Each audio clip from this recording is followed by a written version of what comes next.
Next question is a room 5 metre and 44 centimetre long. एक room इतना लंबा है और 3 मीटर 74 सेंटीमीटर वो चौड़ा है, ब्रॉड है। Is to be paved with square tiles. तो हम क्या करना चाह रहे हैं, इसमें स्क्वायर टाइल्स लगाना चाह रहे हैं। स्क्वायर, ये स्क्वायर वर्ड ध्यान रखना, स्क्वायर टाइल्स लगाना चाह रहे हैं। Find the least number of square tiles required to cover the floor. अब ये कह रहे हैं कम से कम कितनी टाइल्स की हमें जरूरत पड़ेगी उस फ्लोर को कवर करने के लिए। अब जैसे कि ये मैंने एक रूम बना लिया, ये हमारे पास रूम है, ठीक है। अब इसमें कह रहे हैं कि लॉन्ग है 5 मीटर 44 सेंटीमीटर लॉन्ग है। तो सबसे पहला काम हमें ये करना होता है कि हम इसकी यूनिट को सेम करें। तो हम इसको सेंटीमीटर में ही कर लेते हैं। तो ये हो जाएगा 544 सेंटीमीटर लॉन्ग है और 374 सेंटीमीटर क्या है, वो आपका चौड़ा है, ठीक है। और 544 मीटर लंबा है। तो ये काम आपने कर लिया। अब उसके बाद में हमें इसमें टाइल्स लगाने, और टाइल्स कैसे लगाने हैं, जैसे कि हमें स्क्वायर टाइल्स लगाने, इस तरीके का टाइल्स लगाना है।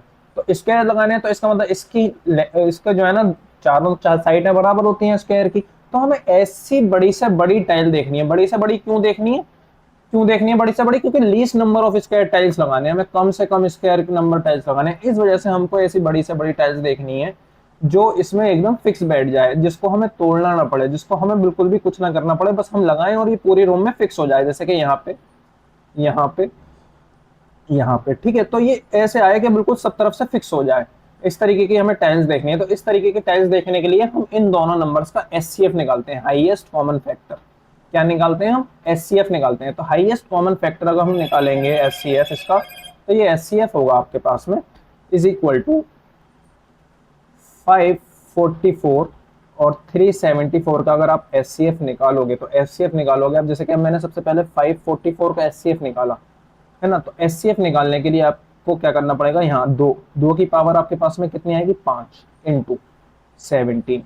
इसी तरीके से आप 374 का एचसीएफ निकालोगे, तो 374 का एचसीएफ आपके पास में आएगा 2 इंटू 11 यानी कि 22। और 22 को जब आप 70 से मल्टीप्लाई करोगे तो आपका कितना आंसर आएगा, 374। ठीक है, इतनी सी बात क्लियर हो गई होगी। अब एचसीएफ में कौन लेते हैं हम, एचसीएफ मतलब हाईएस्ट कॉमन फैक्टर, जो दोनों में कॉमन हो। तो इन दोनों में कॉमन क्या है, इन दोनों में कॉमन देखना होगा आपको। 17 यहाँ कॉमन है, 17 यहाँ कॉमन है। तो इसका मतलब ये हो गया। और देखो यहाँ पे कम से कम दोनों में एक 2 तो है। तो हमारे पास में जो एचसीएफ आ जाएगा, वो एचसीएफ आ जाएगा आपका 2 और इंटू कितना, 17। तो आपके पास जो एचसीएफ बनेगा इसका 34, यानी कि 34 सेंटीमीटर की हमको टाइल लेनी होगी कम से कम, जो इसको भी लगाए, मतलब 34 सेंटीमीटर की टाइल लेनी होगी, जिससे कि हमें कोई भी चीज को बिल्कुल भी डिस्टर्ब ना करना पड़े। 34 सेंटीमीटर की टाइल अगर हम लेंगे तो वो इसमें बिल्कुल फिक्स आ जाएगी, उसमें कोई ना कोई भी हमें कम या ज्यादा नहीं करना पड़ेगा। तो हम 34 सेंटीमीटर की टाइल लेंगे। अब हमें पूछ रहा है, हमसे कह रहा है कि इतनी कितनी टाइल की रिक्वायर्ड पड़ेगी, हमें रिक्वायरमेंट हमें कितनी टाइल्स की पड़ेगी उस फ्लोर को कवर करने के लिए। तो टाइल्स की रिक्वायरमेंट के लिए आपको रिक्वायरमेंट ऑफ टाइल्स, ठीक है। तो रिक्वायरमेंट ऑफ टाइल्स अगर आप देखेंगे तो सबसे पहले हम ऊपर रखेंगे एरिया, यानी कि लेंथ इनटू ब्रेथ, ठीक है। तो लेंथ इनटू ब्रेथ किसका, rectangle, length into breadth of rectangle, यानी कि area of rectangle divided by area of किसका, टाइल का।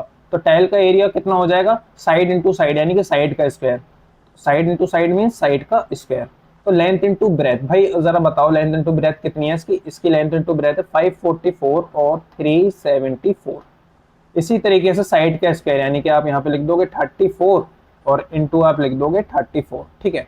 अब आपके यहाँ से रिक्वायर्ड टाइल निकल कर चली जाएगी। अगर आप 544 को 34 से डिवाइड करोगे इसको, ये तो ये यहाँ से काटेगा आपका 16 बार में, पूरा का पूरा 16 बार में ये काटेगा। अगर 34 का 374 से डिवाइड करोगे तो ये 11 बार में काटेगा। तो ये जगह 16 इंटू 11, और 16 इंटू 11 का मतलब होता है 176 टाइल्स। कितनी टाइल्स, 176 टाइल्स की आपको जरूरत पड़ेगी इस फ्लोर को पूरे को ढकने के लिए, ठीक है, पेव्ड करने के लिए। तो option D is your correct answer.